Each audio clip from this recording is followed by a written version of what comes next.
taking care of your customer, take care of the people within your business, and then the board members and yourself. And so really I honed in on the customer first. Yeah, we don't have 10,000 customers. We only have 4,000. Well, let's go all out with these 4,000 customers that we got. So instead of like rolling off the seat of your pants, looking at it like a transactional business, I looked at it as more relationship, asking people how they're doing, remembering people's names, going out of my way for people if they needed something. And so taking that selfless approach to customer service is really what I honed in on my second year. And that has been, I think, the pivotal thing in my business.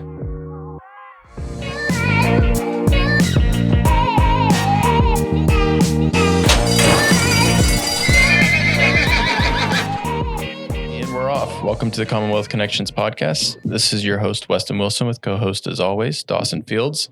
Today in the studio, we have Collins Youngblood with LeanFeast. They are a meal prep company.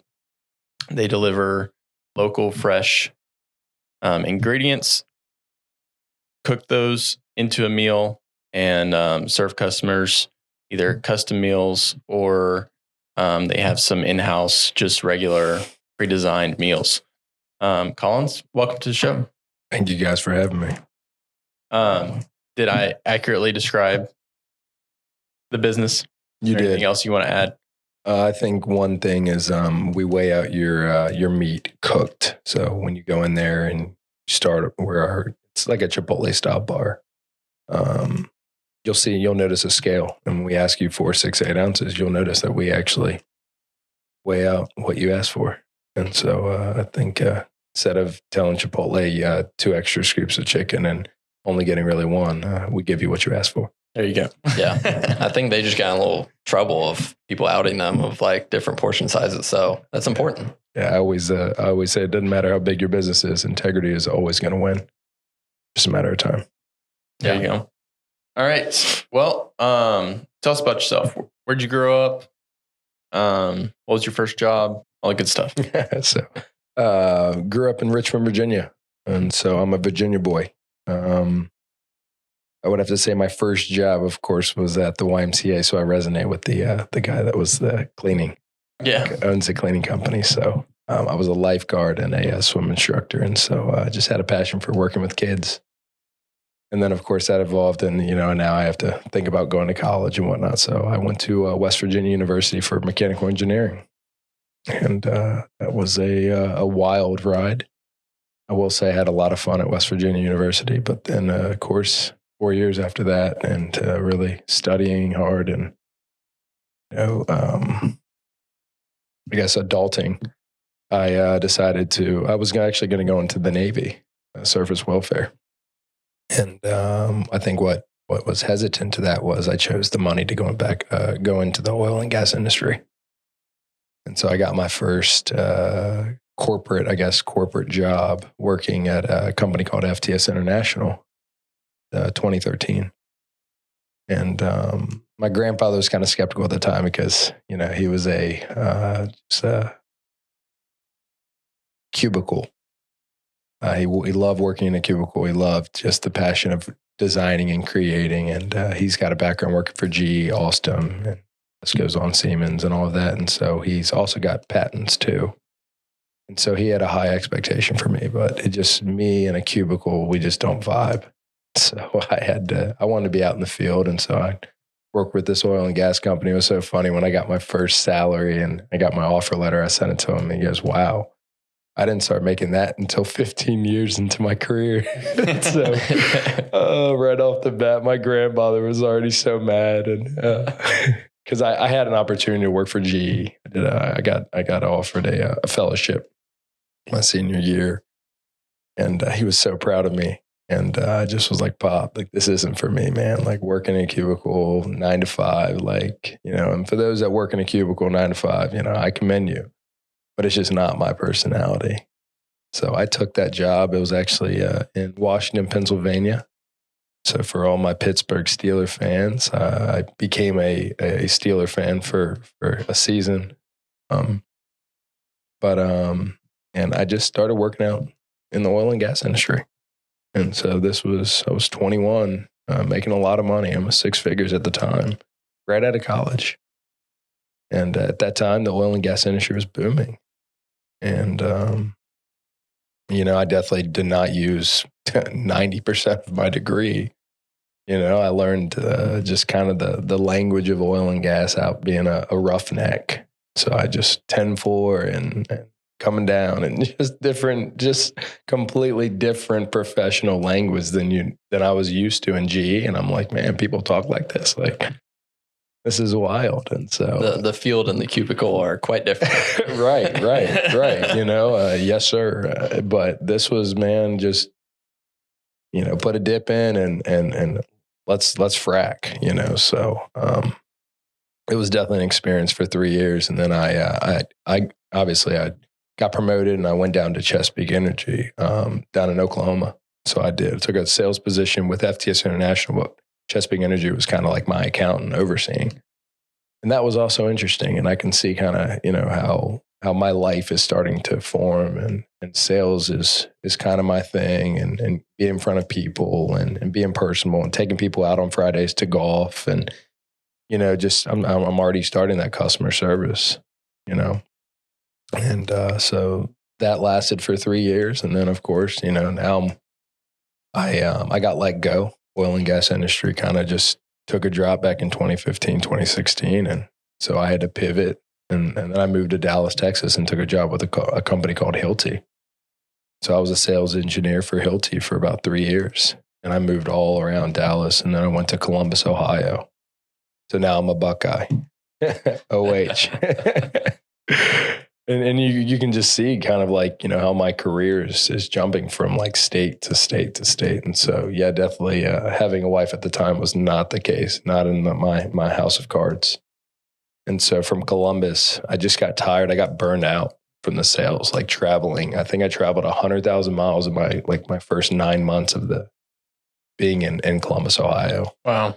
And having such a large region, Nashville, Tennessee, I had Indiana, I had West Virginia, Pennsylvania. And so I'm just stretched so thin. And then I had to go all the way up to Cleveland at times. And so I just got burnt out, like corporate burnout. And I resonate with people with that corporate burnout or that sales drive and always trying to hit your quota and your performance. And it's just like, man, when is this going to end? And so I was, at the time, my grandparents were having some health complications. And so what I did is I decided to move to Ashland, Kentucky.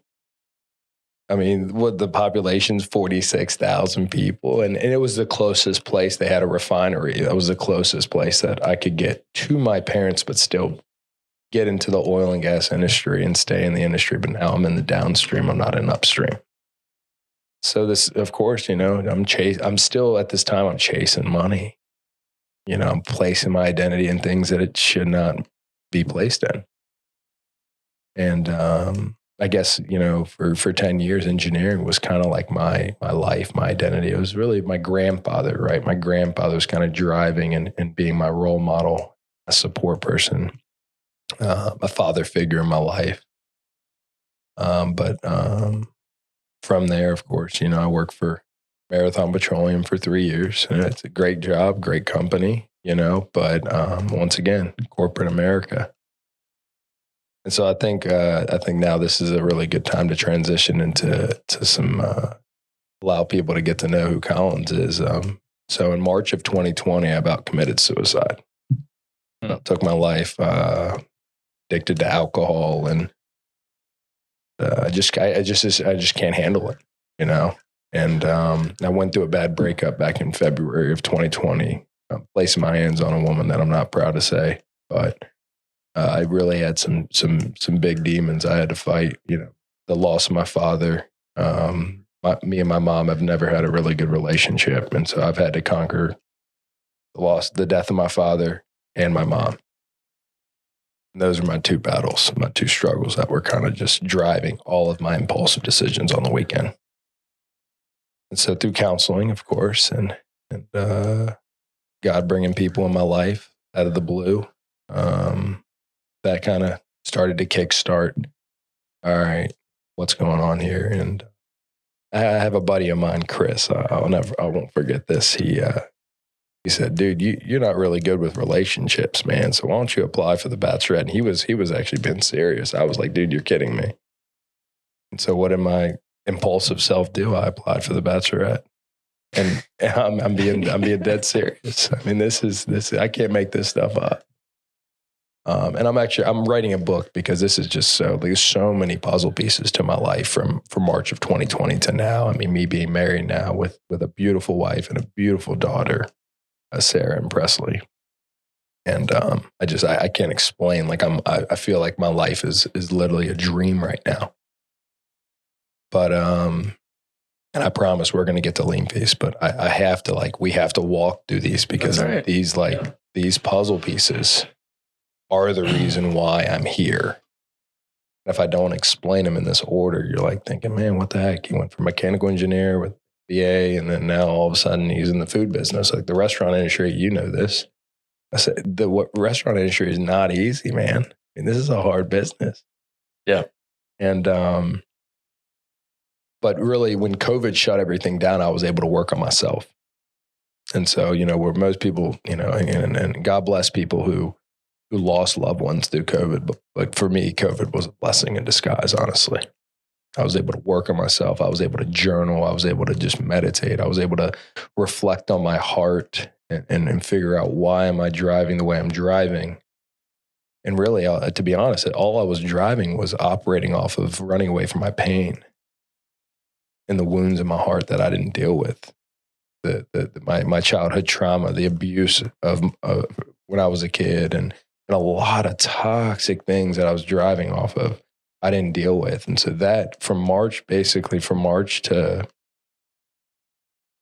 July, I got to work on myself in a very powerful way. And I will say this, the Bachelorette helped with that.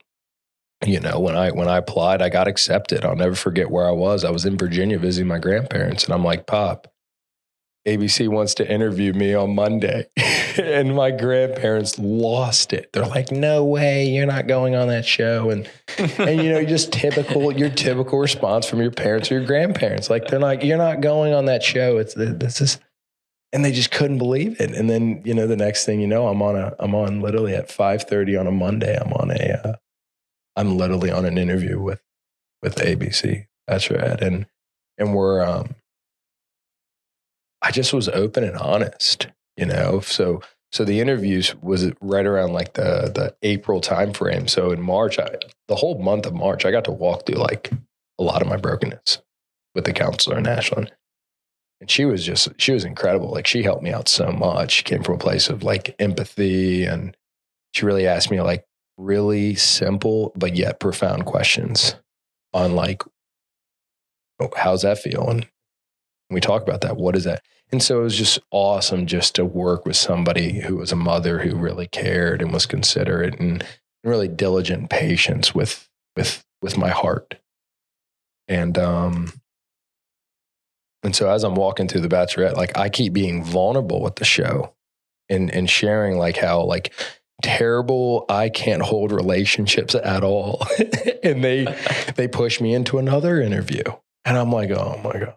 Like, I'm not trying to do this. Like, I'm really just trying to get kicked off, like not to continue through the process. And then, so the next thing you know, I walked through another interview and then another interview. Then I'll never forget, I'm in an interview with the executive producers. And one of the guys like stopped midway because we were talking about some heavy stuff. And he's like, dude, I freaking love this guy. Like, who is this guy? And I'm like, crap. Because when you walk through your brokenness, it sheds light, and it's not embarrassing anymore. It's not for me. So was there just interview process that deep? Like, where they want to know just every detail about you? Yes and no. I mean, it's or like, was it how do you being a little I was extra open with them?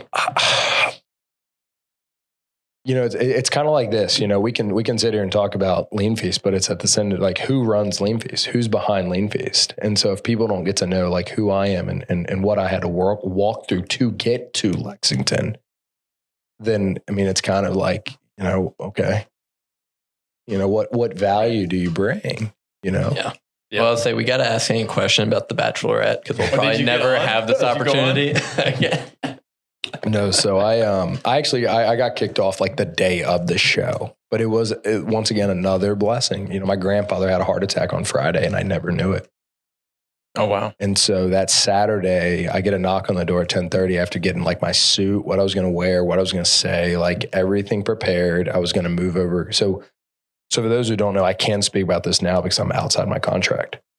But we were not in the mansion. We were in the La Quinta Resort and like almost like near Death Valley in California. So like 3 hours down south. So they flew you out, everything. Everything. I had like the Youngblood limo for Youngblood. I mean, dude, it was insane. Like on the airplane, I had a document and like people like taking pictures, like coming over doing selfies, and like, you know, my whole hometown like blew up. This kid's going on. They even put me on their ABC page. You know, this guy looks like Drake and all this stuff, man. It was insane. Like I literally was I blew up overnight. Instagram went through the roof. Like I had to get off that. Like it was so overwhelming. And so keep in mind, like this is early in my like walking through brokenness time frame. And so like it was very overwhelming. So when we hear, you know, movie stars go from point A to point B and they can't handle it and they go off the deep end, they commit suicide, I know why.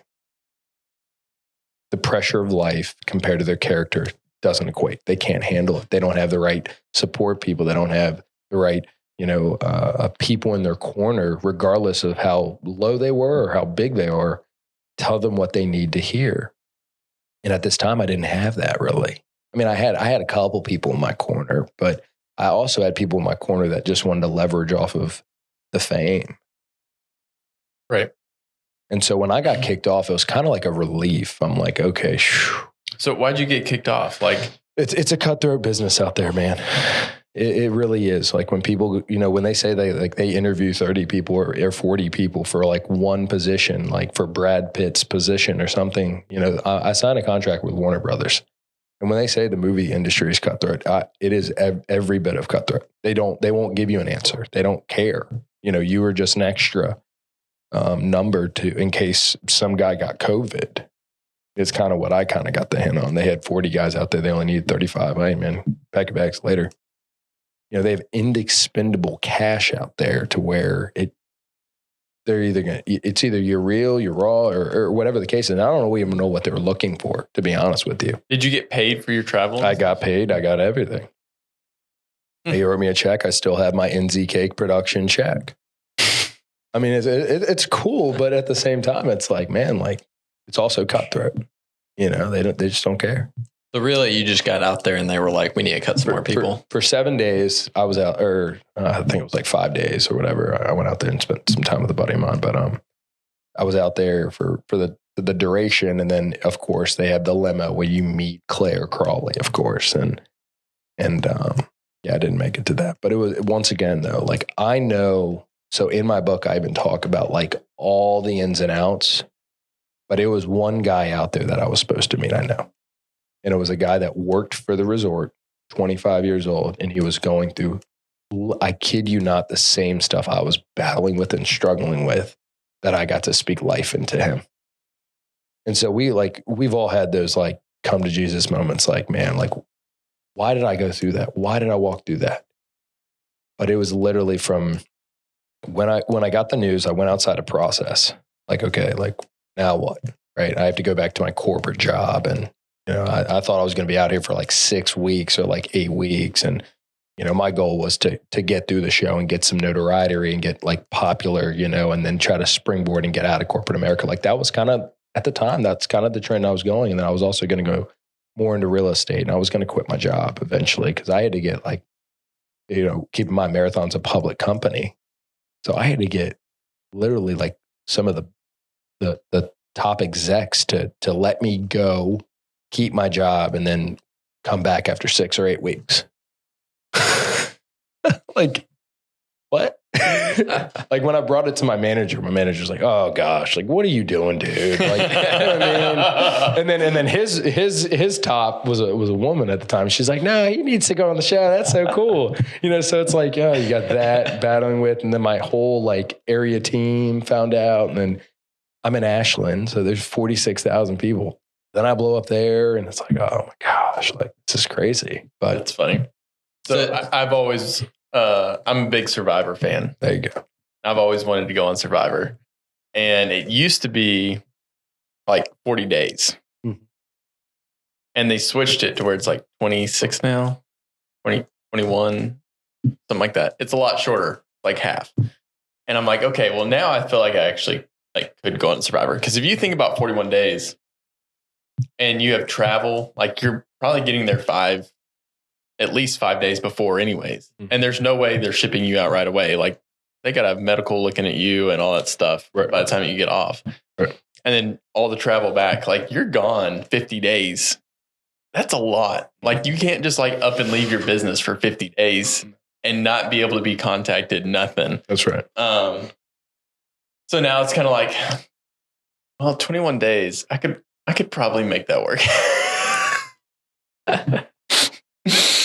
Are you applying again? I was going to say. I've never applied. By the time they switched it to 21 days, I started having kids. So it's kind of like, all right, well, kids are a little too young. Yep. Still going to wait. Yep. But it's definitely a dream. Yeah, it was easy to do, in my season because I was single and I was working on myself and kind of had that year to just process and quite frankly, I wasn't ready for like a marriage.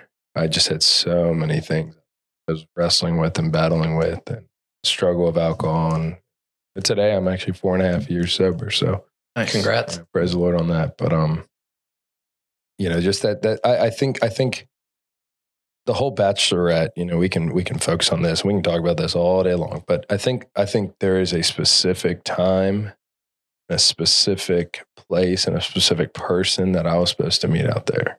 And I deeply believe that with all my heart. I mean, the guy that I met, I wasn't supposed to talk to anybody on the resort, but him. I talked to him. I chose to talk to him for a specific reason. And I just asked him the question, like, how's your life going? And dude, we sat there for 25 minutes talking. He told me like everything, essentially, that I just basically walked through. And I didn't even like, it was almost like, man, like, what is going on? Like, this is too, okay, this is what I should be doing. Like, he actually changed my life. His vulnerability actually springboarded kind of my vulnerability to another level. Like, this is how we help communities. We walk through brokenness with men. We walk through brokenness with fathers who maybe don't have a support, or maybe been hurt by the church or whatever the case is, right? But the fact that he didn't know me from Adam and he was vulnerable enough to actually be real and answer the question that I asked, that I was just like, hey man, how's your day? Not good. What's not good about it? And he told me, the struggles of life, the girlfriend, the relationships, the school, and this, and how I don't want to be doing this, serving you towels. And he just was real. And it was refreshing, man. Honestly, it was refreshing. And then the next thing you know, I'm back at LAX and I'm flying back to Virginia to see my grandfather in the hospital. So what year and month is this? We're July of 2020. July 2020. Mm-hmm. Okay. So I get back home, and in August, I actually LeanFeast drops kind of in my lap, and I was actually working with a guy at work. His son is who brought LeanFeast to my lap. And at the time, we were going to be a partner. So for those who have partnerships out there, good for you guys. But I asked him a pretty interesting question after getting with some biblical counsel and wise counsel on partnerships. And I'll never forget one of my guys said, he needs to have the same mission as you. And so I asked him, I said, what's your mission? What's your goals? And we just didn't align. And I had the capital for this. He didn't. And I still think of him till this day. I'm grateful and I'm appreciative of him bringing the concept. And he can start the thing is, you can start your LeanFeast wherever. You can go to, Culver has, I think it was emotional decisions between him and I. We were working on it together and this and that. And I just kind of told him, I said, hey man, I got to ask you, like, what is your mission here? What do you want out of this? He said, well, I want to get married and I want to go back to school. And I'm like, dude, you can't, you got to be all in here. You can't have, you can't want a wife here. You can't want, those are great, things down the road, but we got to work on this business, dude. Like this business is going to take all of our energy, all of our time, all of our effort. And so right then and there, it kind of gave me like the hand, okay, you're not ready, man. And so I had to part ways. And that was hard. It really was. Mm-hmm. That was hard, because I was fond of his father. His father was kind of like a little mentor of mine in the company and whatnot. And, he did help me on certain projects and whatnot, but, so we had to part ways. And on August the 5th, I'll never forget, I kind of had I was in the Bible actually reading, and it kind of clicked, man. And I was searching and looking and thinking and meditating on what is my mission? What is my true why? Like what's going to wake me up in the morning? And man, it was clear. Be the light in the community of Lexington. And I haven't looked back since. I don't have plan B. My plan A is to make the plan A work and just be a light in the community of Lexington, whether I'm making money or I'm losing money. I mean, it sounds radical, but man, I'm telling you, we're still serving this community, and it's been 4 years later. Awesome. So when did you move? I moved to Lexington October of 2020. October 2020. Yep. And it was interesting. I got to say this, in August, I was in my kitchen and I was like, man, how cool will it be to like run a restaurant? And this was just in the work. It wasn't like, I was just kind of just talking out loud. And I was like, well, great. How am I going to do this when I got turnaround coming up? Like, and for those who don't know about turnarounds when I work like basically 12 to 13 hour days nonstop for like 40 days straight. It's when they basically shut down the entire plant. Then I have to go in and be kind of like a labor/manager to look in my units and inspect and all that. So I'm like basically a glorified like safety mechanic essentially, and looking at certain things and engineer stuff essentially. And I'm glad I'm out of that. But I got let go in September of 2020, which is pretty crazy because like I prayed specifically like, all right, if I'm going to do LeanFeast, I need to see the door shut. And I also don't want to burn a bridge with the company. Like I'm a fair believer. If you're going to leave a company, or if you're going to leave, do not burn a bridge. Be the bigger person. And you didn't want to leave before turnaround. Correct. Yeah. And that was the money. But then I'm like, wait a second. I can't do both. Like I can't. Yeah. And so it was interesting. The severance package that they gave me allowed me to not pay myself for 2 years. I mean, come on now. You can't make that up. Wow. You can't make that up. And I was walking through the process. Like I didn't know about business plans and all that. And so I'm learning about business plans. I'm learning about how to talk to banks, how to have banking relationships. And so actually I went through SBA, and it's so crazy. I got approved through the worst time in history. I mean, come on now. They're closing restaurants down. They're telling restaurants to pivot. They're telling restaurants to be outside. You did probably all drive-through business. Okay, we don't have a drive-through. Right. No one's opening a restaurant in 2020. Except the guy on this podcast right now. I can't make it up. Like I literally can't make it up. That's awesome. And when is it ever, and you know this, when you have, a building to start and all that, when is it ever that you're under budget and ahead of schedule? Never. We were under budget by like 40%. How? So it was an old Brewster's. And my contractor that I got at the time already like was the contractor of building that little complex. Mm. And so he knew all the ins and outs. And Kurt took care of me. I mean, he only needed a mechanical and an electrical guy, and that was it. And I told him like my budget, and he was like, dude, we'll do that for $40K. Like that's nothing. And the only thing that kind of threw a wrench in my curve, or threw a wrench in the design towards the end, was a natural gas piping that came in that cost me about $5,000. But man, it was like seamlessly easy. And I'll tell you this, we had a location that was in Kansas that went under. It was one of the owner's sister. They were trying to do a standalone, something like Culver's. And it just failed epically. It failed epically. They were over budget on this, and it just a lot of like broken things that occurred. And so basically I got all of her equipment for 35% off. Wow. And so there's too many pieces that fell in line All at the same time that you just can't say it was a coincidence. Like there is something out, like, you know, I love what the cleaner was saying. Like, what do you do when you make decisions and they're way above what you can control? Yeah. And I'm telling you what, from November 7th of 2020, when I got the keys to the place, to December of 2020, to January of 2021, we were ready to operate the end of January of 2021. That's crazy. Wow. So before we get into the full, like, doors open, start rolling, kind of describe what was LeanFeast. It was a franchise at the time. It's a franchise at the time. There was other locations, all that. Yep. So LeanFeast at the time had 11 locations all across the United States. And the brand, they were trying to be kind of like a swag brand and you know, all typical franchise, right? And I was going to be the first location in Kentucky. I was actually going to be the first location, like really in the Mideast area. I guess the closest one to me is the Madison, Wisconsin location. It's actually on the campus. It's pretty cool how Joe Pawlowski ended up bringing that, you know, back. That's his hometown, and so he decided to bring one back and give back to the community.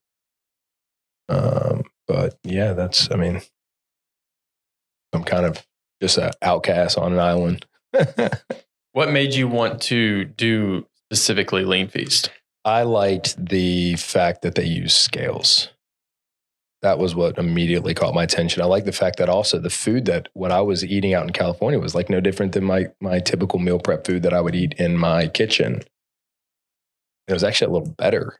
Just the flow, like, you know, the fact that they didn't use oils, you know, just the process was like, man, this is literally no different than what I did at my house.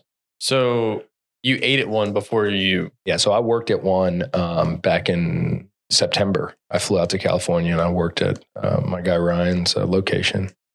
And for like 4 days, I just put in just free, you know, labor and wanted to see how the process worked. And that was kind of like my hybrid of training. But, you know, I guess if you can get through mechanical engineering, you can kind of understand processes pretty quickly. And so for me, I just was a sponge, you know. At this time, I'm 4 months or 3 months sober. So like, I'm just soaking it all in. And I was like, man, I'm going to work at 6 a.m. with you. And I'm literally not even going to leave until I like mop the floors because I want to be here. At the time, I guess, you know, I wanted to go all in and learn the process, learn, you know, from their management and learn suppliers and all that. And keep in mind, like I've never ran a restaurant before. At this time, I've been in corporate America. I've done real estate. I had rental properties too. I dabbled in, you know, the bigger pockets and just learn all like just a sponge of bigger pockets. And so now this is a completely new industry. You dabbled in fame a little bit. A little fame, I guess, but yeah. YMCA. Swim lessons. Swim lessons. Working with kids, you know, so.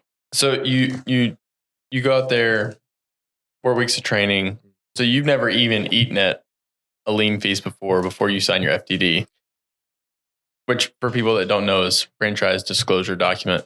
And then you come back home and you start working on getting the sucker up and running. Yep. And it was interesting, like the location that I found, it sat dormant for 2 years. And like I said, it was an old ice cream shop, Brewster's. So it literally had the perfect layout compared to the guy out in California that I went to his location. It was literally the exact same layout, very similar layout. I just had to make a couple of tweaks, but come on now. I had a walk-in fridge, walk-in freezer. He actually did not have that. He wanted that. That's just crazy. So he had like standalone fridges and freezers that he had to like plug into. Energy cost was up. And so there's just things that were like too good to be true. Was it LeanFeast I was looking at Lexington, or you pick city? I got to pick the city. I could have went to Louisville. So what was it about Lexington? Man, that is the $1 million question. Honestly, man, it was blind faith, because I could have went home back to Richmond, Virginia, and I didn't get peace about it. And I didn't get peace with Louisville. No offense to anybody that loves Louisville. I just didn't get peace about that. But it was funny. I went on LoopNet and I literally saw this location dormant.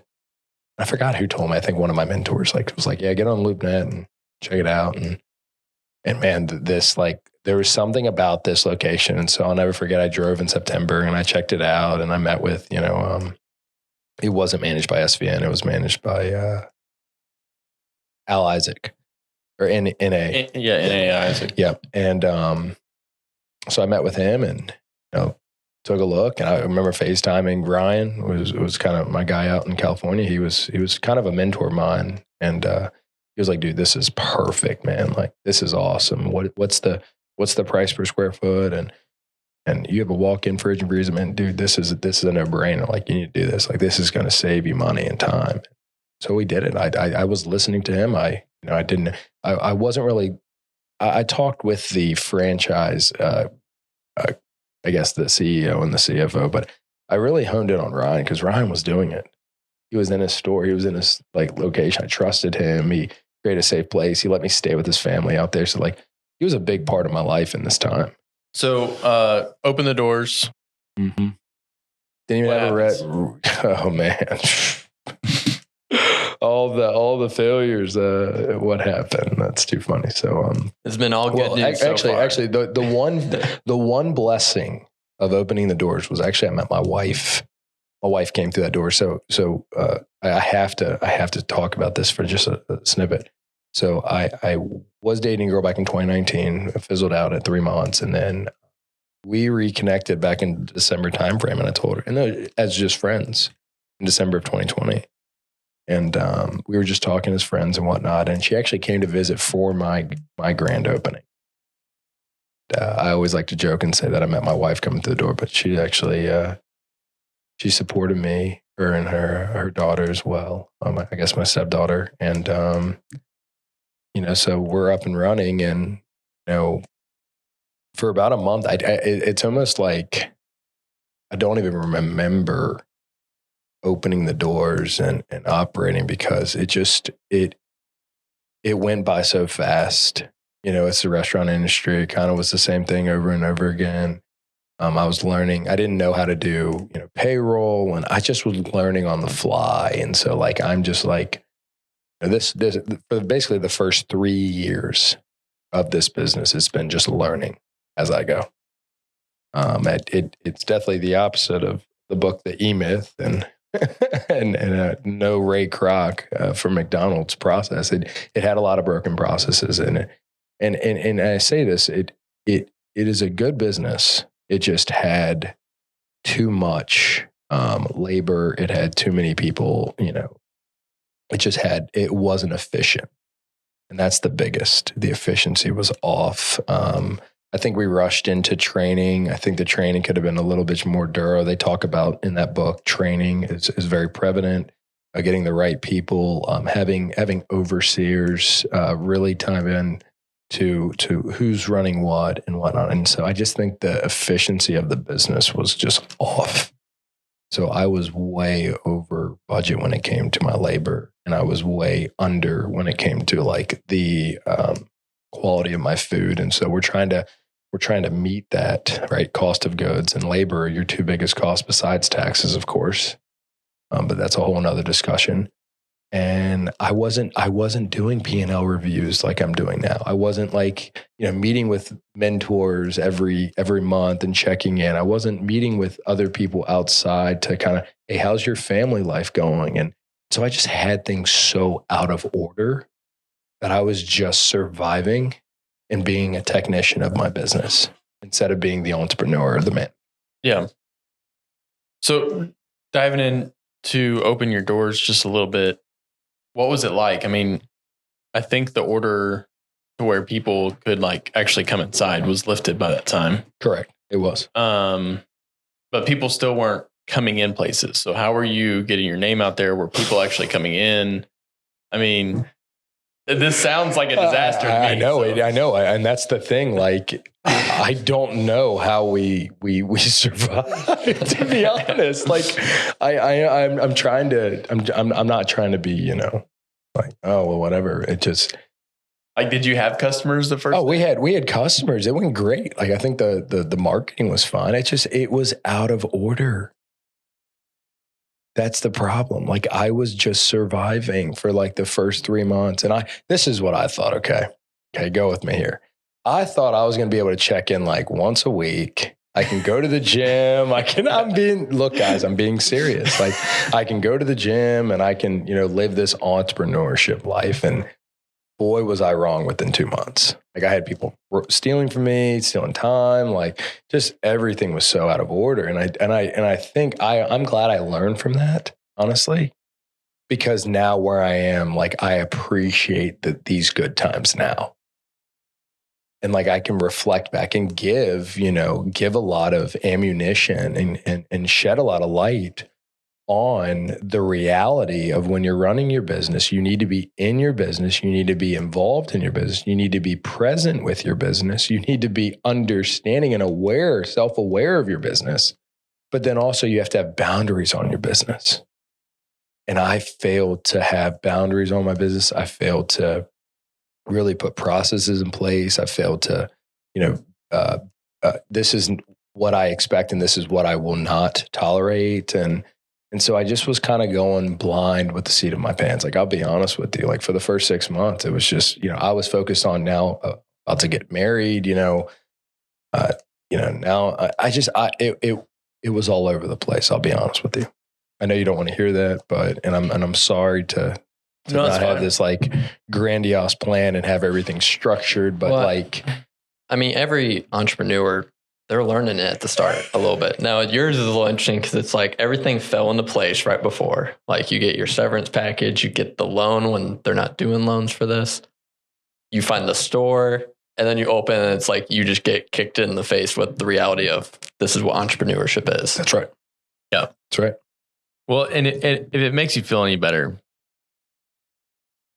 I truly don't feel like I knew what I was doing. And I'll probably even say this again in 10 years, but I've been in the restaurant industry as an owner since 2015. So yeah, 10 years. And I just now, I think I finally like cracked the code, on leadership development, not having to be like working 24/7. I know how to develop people that I can trust. I know how to build a bench. I know how to teach them to develop people to where they're not dying. I can promote someone that's great, but then if they have to work 60 hours a week like I did to then produce that, then they're going to get burnt out. So like, finally I figured out how to get them to then develop people. And, that took me 10 years. So, you could look at me and say, oh, Weston, you got 3 locations, blah, blah, blah, and staff. And like, well, yeah, but I just worked a lot. Right. You know what I mean? Like, I didn't really figure it out. Like, even still I'm working a lot, but it wasn't like I was checking in once a week and going to the gym. And I forgot who said this, but they said it takes 10 years to be an overnight success. Yeah. True. It's so true though. Right. Yeah. I don't probably how many hours do you remember working? Oh, there was countless 80-hour weeks. Easy. Yeah. I was just like a zombie. Right. Yeah. It's also the saying of, to be a professional at any skill, it's like you put 10,000 hours into it, or 20,000, whatever it is. Like, we just see the outside, right, and we think it's successful. And we talk about this a lot of when you look at businesses and business owners, you think it's glamorous and you don't know everything behind the scenes. Right. Yeah. It's awesome, man. Yeah. So you're only what? 3.5 years in. 3.5 years in. You still got 6.5 more years ago. Well, and you know, my big goal is to pay it off within a couple of years, which is awesome. Like I'm staring down the goal line right now to pay it off. I'll be a debt-free company in 2026. So that's kind of, I'm taking baby steps with this, right? But also, you know, to your point, Weston, what you said was really profound. It's like, you know, I'm not only developing people, but I'm developing people to also develop people.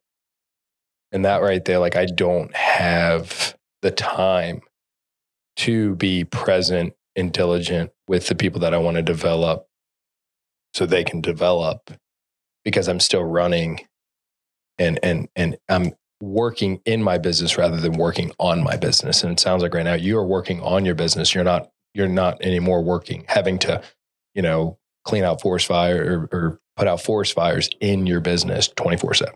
Right. And that's really, well, I was there for 8 years.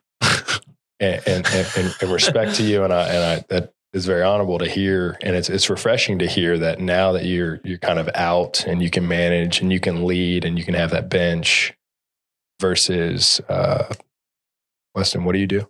You know what I mean? Like, right. Cause it's an emotional thing. Well, the first time we met, you were dropping off an order at LCA. And I was dropping off a catering order at LCA. You were dropping off healthy food. I was making the kids fat with custard. And, I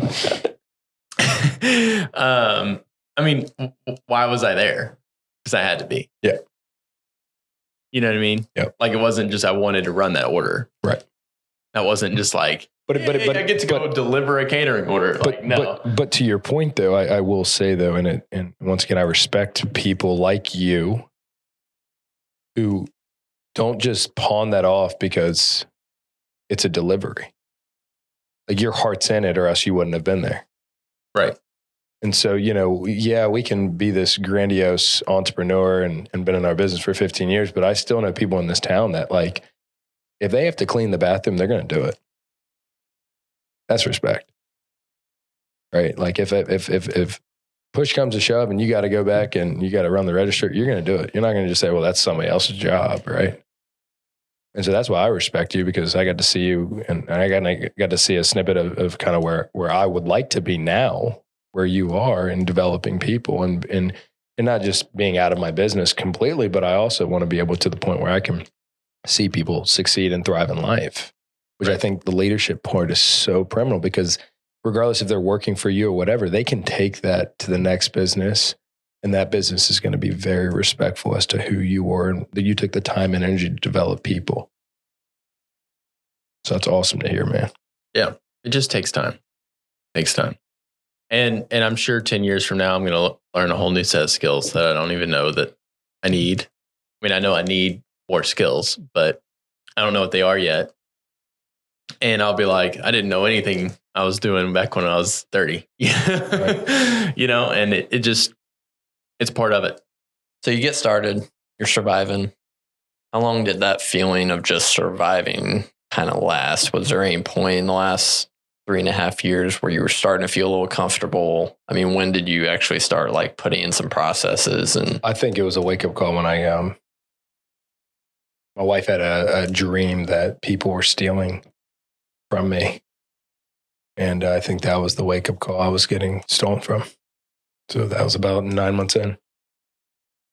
Was that just like actual stealing or just stealing time? It was stealing time, money, everything, all in between. I was bleeding. I was actually bleeding pretty bad. And it was interesting how meat, I mean, I don't know your suppliers or whatnot, Weston, but meat was going through the roof. And it's kind of funny how they call it livestock. And I know why. And there's not really a fixed cost unless you have a good supplier that will lock in a cost, but it still varies. Yeah. And I think that was kind of a pivotal point. Like, okay, I got to take this serious now. Like, I need to get a grip on my business, because I always say this: if you don't get a handle on your business will get a handle on you and will control you.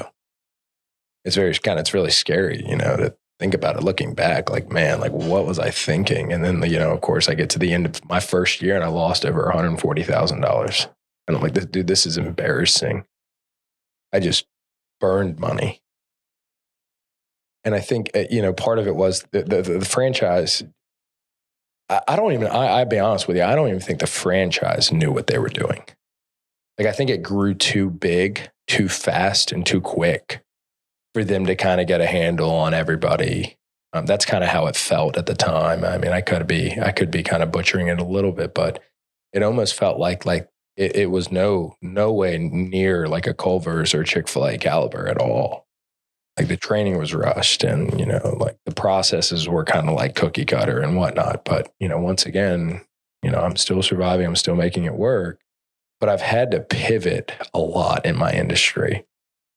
And I think something that I'm very passionate about is, we were using a supplier that I don't need to name, but now I'm working independently, local with my local suppliers, which has been really cool, and it's been helping me with food costs as well, and the quality is actually really good quality too. So it was really cool to kind of force me in a position to where I could like work with suppliers now, and I could work over here, and I could learn new skills, like you were saying, and I honestly, I wouldn't have developed those skills if I didn't kind of understand like the failure of a business.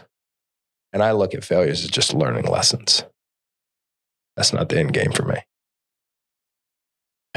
Paying for lessons sometimes too. Yeah, very true. Yeah. Could have paid for college twice with my first 2 years of this business. So. Yeah. So lost $140,000 first year. What did you realize? Like, let's get down to the details. Like, what did you start doing differently? What did you have to fix? Like, what did you do? What are all the things that you did to turn that around? Well, I listened to your first episode, and you guys talked about culture. I get a grasp of my culture. That was really big.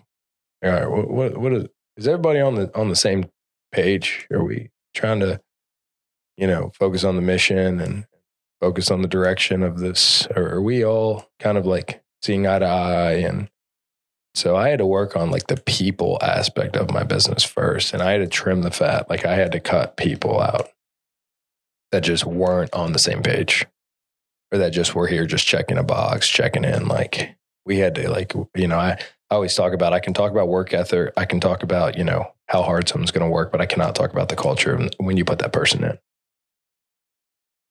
So, how many employees did you have? I had 7. 7. Well, actually I had 8, including myself. Okay. And you just had to do a big reevaluation of everybody on your staff. What'd you end up cutting it to? About 4. Okay. And so now I've actually developed an in-house chef. I have a chef that comes in the morning that runs and he cooks. And then I've actually trained, talk about, training and helping guys, to get developed. And I've actually trained 2 guys that come from the food industry, but they just have never been kind of put in a good environment. And man, you'd be surprised, like when you create a good culture and a safe culture, you'd be surprised at what these people can really do for your business and help your business. So that's what, over the last year, I've been really honing in on, how do I create a safe place? How am I transparent and open with my staff, as they can come to me at any given point with a problem, with an issue, and they know I'm going to walk alongside of them. I'm not going to put the problem in between us. I'm going to put it in front of us so we both can attack it together. Yeah, it's huge. And then most importantly, of course, instead of top-down leadership, bottom leadership. So culture was one thing. You talked about suppliers. Yep. So we pivoted on food costs, or we pivoted with different suppliers. So now I'm all local suppliers. I've been working really close with Marksberry, of course, and Critchfield. And that's the bread of my butter, right? The meat is the most expensive thing. And so I took one bite at a time, right? How do you eat an elephant? One bite at a time. And so I went to where my majority of my cost is, and that was with my meat. And so I decided just to branch and go local and be really transparent and honest. And I showed them my P&Ls. I was like, guys, look, like I'm going to have to shut down if I don't get this under a hurdle. And so what I did is I worked closely every week with my suppliers, and they were honestly, Marksberry and Critchfield, like I love them to death, because I wouldn't be in business if it wasn't for just their sacrifice and them helping out and being diligent working with me. and having love for my family and wanting to see me thrive as well. Awesome. So figured out the culture, also a labor piece, and then the food costs. And then people say sales cures all, but it doesn't. But sales is a factor there. Awesome Inc. company. I listened to one of their retreat, or one of their, they had I forgot what it was. It was a meeting. My guy Garrett sent it to me, and they said three things. They said, taking care of your customer, take care of the people within your business, and then the board members and yourself is when you paid, right? And so really I honed in on the customer first. Okay. Yeah, we don't have 10,000 customers. We only have 4,000. Well, let's go all out with these 4,000 customers that we got. So instead of just, rolling off the seat of your pants, looking at it like a transactional business, I looked at it as more relationship. Asking people how they're doing. Remembering people's names. Going out of my way for people if they needed something. And so taking that selfless approach to customer service is really what I honed in on my second year. And that has been, I think, the pivotal thing in my business as to why we're here is really just honing in on the customers. Not saying yes to everything. I have to say that has been a big thing. I know a guy that I follow, Nick Bear, BPN, and what he's done with his business. And one of his biggest issues was saying yes to everything. And I think I forgot who said it, but the minute you say yes to everything, you've actually, you can't say no to anything really. You've opened yourself up. And so I think that has been also another downfall is I've said yes to everything, partnering with everybody. And I really lost myself. I was like a chameleon, I'm tailoring to this guy and this guy and this guy. And I'm like, wait a second, I'm not putting boundaries on my business. I'm not even operating anymore off my core values, what I stand for. And so that I had to learn through that process. My second, going into my third year. So what were sales year 1, year 2, year 3? I think sales for year 1 was like 350,000 somehow. I have no idea. Sales for year 2 was 375. And then this year, of course, we're on track to beat that by 30%. Nice. It has awesome. Not been easy. And when I say beat that by 30%, also, we're in the green. This is going to be our first year. We're in the green. We've been in the red for all 3 years. So if I can find a way to break it all, I've done it. But I'm grateful for the failures. I'm grateful for the things that I've struggled with and failed to do, because it wouldn't be. I wouldn't be who I am today without my failures, without my struggles, without, all of the issues that I had personally going on in my life. My wife, man, I got to give it to my wife. My wife's such a huge, huge cheerleader and supporter through this whole entire process. Like she's seen me from where I started to where we are today. And I got to give it to my wife, man. She's been my number one cheerleader. She's been in my corner since day one. She's like, honey, you got this. Like, you got this. She's seen all my P&Ls and how much we've lost money. And, honey, you're going to get it. Just don't give up. Does she work at LeanFeast with you? No, she doesn't, but she bakes some incredible chocolate chip pumpkin bread. And I'm telling you, if we could brand it, we could dress it up without having to, manufacture it in a cost-effective manner using the same ingredients that she uses, because she uses high-quality ingredients. I would do it, but the minute you start to manufacture stuff, they want to take that out, and they want to take this out, they want to cut that, and so just get you an oven. That's it. Get you an oven. We're talking about The only problem is you got this. Doesn't matter how high quality ingredients is. Mm-hmm. You tell people, hey, eat this meal, and it's going to help you lose weight. But then buy this pumpkin loaf. That's right. You got to have balance, right? It only has like 4,000 calories in it. No, but she's done so she was a dental hygienist, and seeing her, transition out of that, that career and into just healing. She's got an incredible story as well that she'll eventually share when she's ready. But seeing her walk through her brokenness as well alongside of mine, and it's been really cool to see her grow and to be a stay-at-home mom now. She gets to just stay at home and really focus on the healing process of her emotions and what she went through and process and get to really like hone in on her daughter, because the first 2 kids that she ran, she just wasn't she was in the rat race, right? Yeah. It's funny how people say, well, I'm out of the rat race. Well, the problem is you're still a rat. Right. And so the goal is to get off the hamster wheel and realize that you're a rat rather than continue to be on that hamster wheel. And that was the problem with the first 2 kids, is she just was living life one day at a time, just trying to get through life rather than being intentional with life and really honing in on what your purpose is and really just kind of leaning into that. So, I love the fact that she wants to be a stay-at-home mom. I love that because, I've told her many times, you want to go back to dental hygiene, you can. If you want to, do something else, if you want to become an entrepreneur, you can. And so, but she just wants to she's focused right now as a priority is her healing. Yeah. And I love that from her. Well, good. What's kind of the vision looking forward with LeanFeast? Is anything cool that's happened in the last 12 months? It's been big contract or anything else? And then what's looking forward?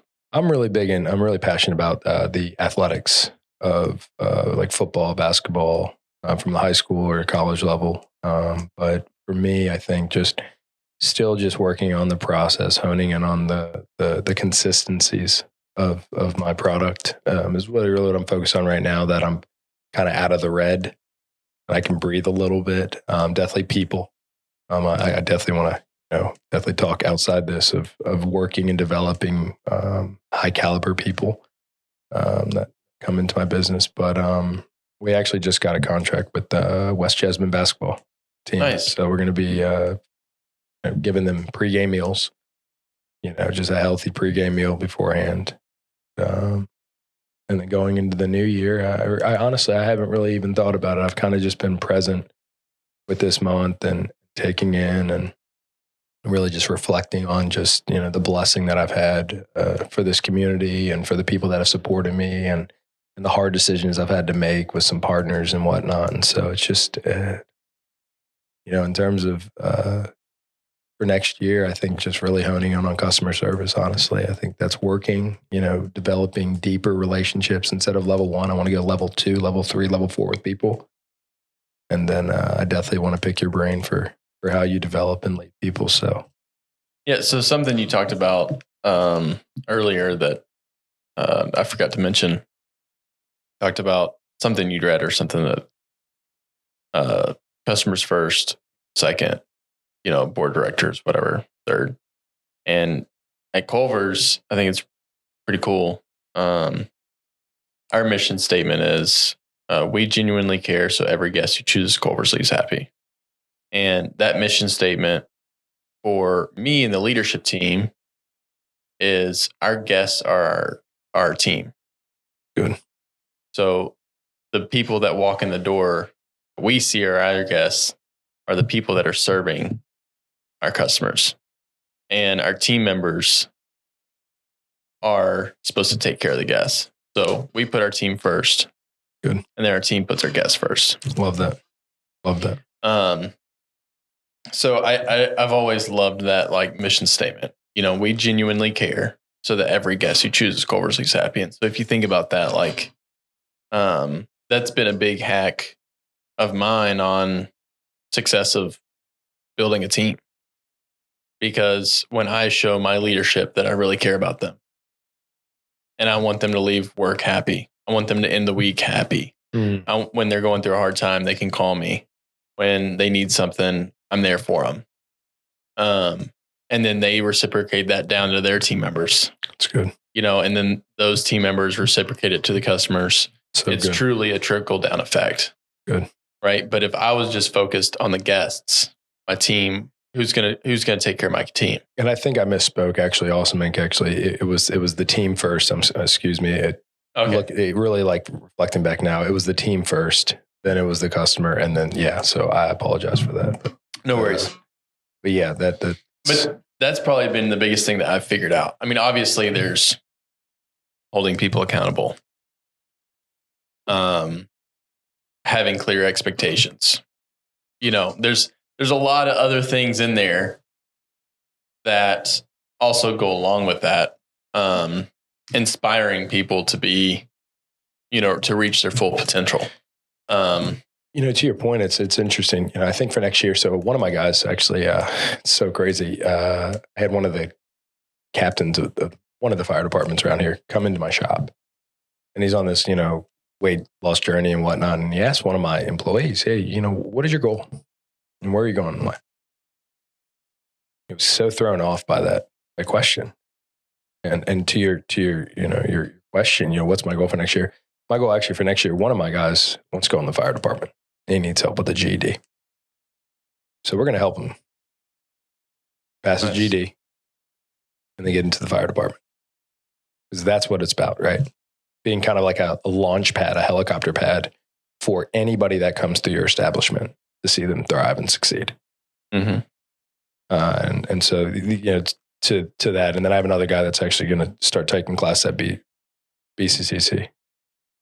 And so, yeah, that's what I don't know. It's interesting that, I really haven't given much thought, but now that you say that, it's like, no, we're already starting that way. He's already got a book for his GED, and we're going to help him with that. And we're going to have him take some time off to really hone in on the GED. And I may have to absorb some of that labor because I'm just a skeleton crew right now, but that's interesting. That's you've challenged me.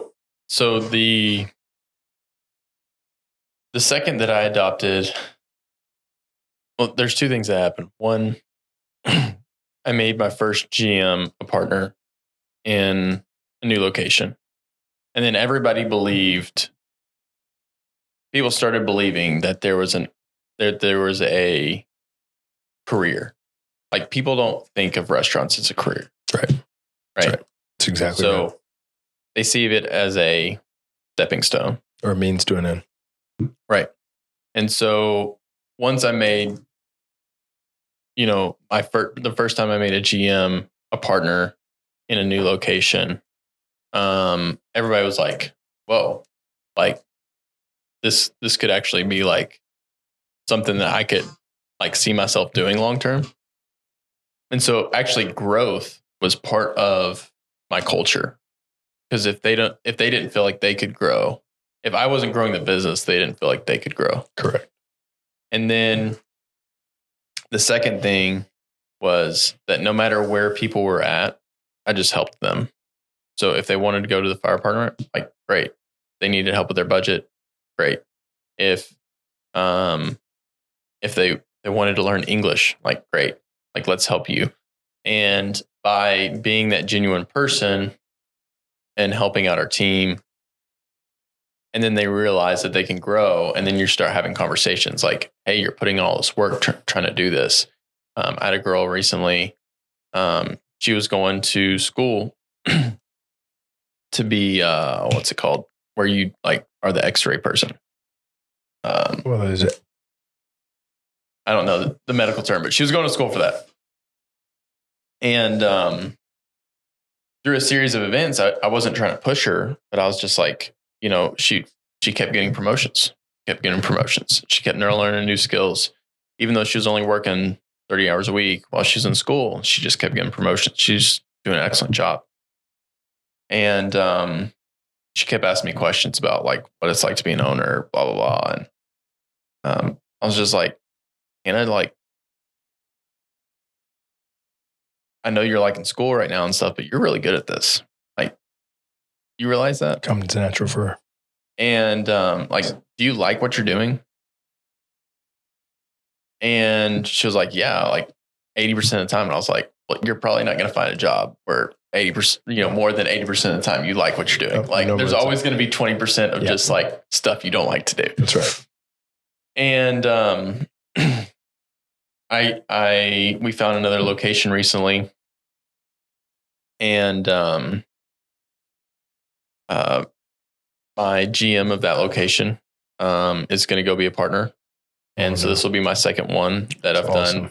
And so I talked to Matthew and I'm like, hey, do you think Hannah could do the GM spot until we found somebody full time? And he was like, yeah. He was like, there's some certain things she probably won't be able to do just from a time standpoint because she's only working 30 hours a week. But you probably, figure it out. And then, whoever you have lined up. I had some people on the bench that just hadn't been around long enough to really take on that role yet. Smart. And so I was like, well, if Hannah can run it in the in between, then that buys me 6 months to have them ready. So I tell Hannah I want to talk to her, and she's like, I actually want to talk to you. It's like, okay.